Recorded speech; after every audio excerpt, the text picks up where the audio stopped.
And with the Iowa caucuses just around the corner on January 3rd, expectations for tonight's showdown as high as ever. Joining us now, we're pleased to welcome the Vice Chair of the Democratic National Committee and the Mayor of the great city of Minneapolis, Minnesota, R.T. Rybak. Mr. Mayor, good to see you. Thanks very much for being with us tonight. Happy to be here. Tropical in Iowa. So as a Democrat, I guess if you're watching this tonight, you're hoping, the sort of the rougher the better, right? Well, we'll see what they do, but I think one of the things I'm going to look for is to see if they can come up with any ideas that are about moving this economy forward anyway except going back to the past. And I think we'll also be looking a lot for to see what Mitt Romney is going to be up to tonight. You know, this is a state with a lot of weather vanes, but even by Iowa standards, this guy's setting new records for flipping and flopping in the breeze. Mitt Romney's been for and against, everything's changing by the minute. And I think one of the reasons he's not catching on in Iowa is that people here want you to look him in the eye and tell him what you really think. And he seems to think you can do that a different way every day. Why do you think that the former speaker is having so much success at this stage of the game?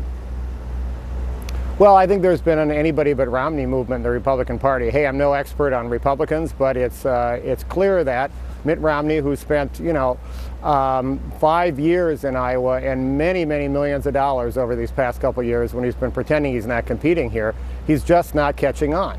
And, I think people in our part of the country like you to walk up to the door, like to have an honest conversation. They size you up on whether you're real or not and whether you're going to stick with them or not.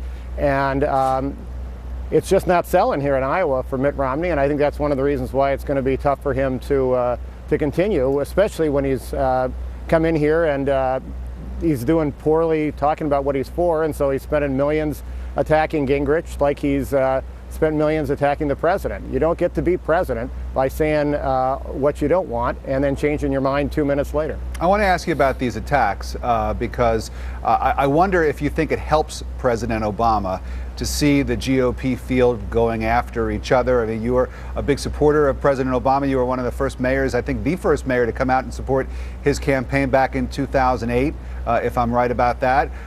Is he helped by Newt Gingrich and Mitt Romney and anybody else sort of going after each other?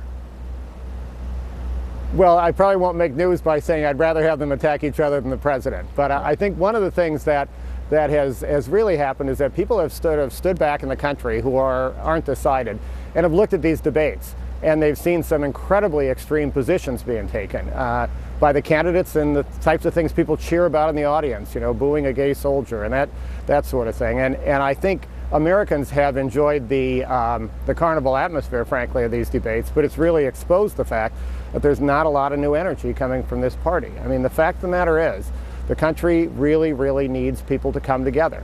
And right now, we have a clear choice. The president went to Kansas to talk about fairness, but he's backing it up with actions in Washington. He's trying at of all times, the holiday season, to do a middle-class tax cut that's going to put $1,000 in the pockets of every middle-class American, and the Republicans are stopping it seemingly solely because they don't want the president to succeed. Politics is one thing, but doing something that is going to hurt middle-class America is another thing. And I think generally not only is Romney not catching on, the Republican Party isn't catching on. It worked at the midterms to be able to say, hey, we're not Obama, and then do everything to stop everything from happening. But the fact of the matter is, I don't think the Republican Party, and certainly these candidates, can walk into an election and have a record of saying that for 4 years what they did was say that they weren't Barack Obama. Meanwhile, the president, 21 straight months of job creation. That's a record that's a whole lot better than the monthly loss of 750,000 jobs when he took office. And yet, Mr. Mayor, as we wrap up here, the president's approval ratings remain very, very low. What can he do to turn that around for him in about 20 seconds? We're going to do exactly what we did to win Iowa and to get elected in this country. We're going to go door to door, look people in the eye, and say we're working hard for the middle class. The Republicans have stopped everything. We need to re-elect the president and a new Congress that's going to work with the president to put this country on the right track.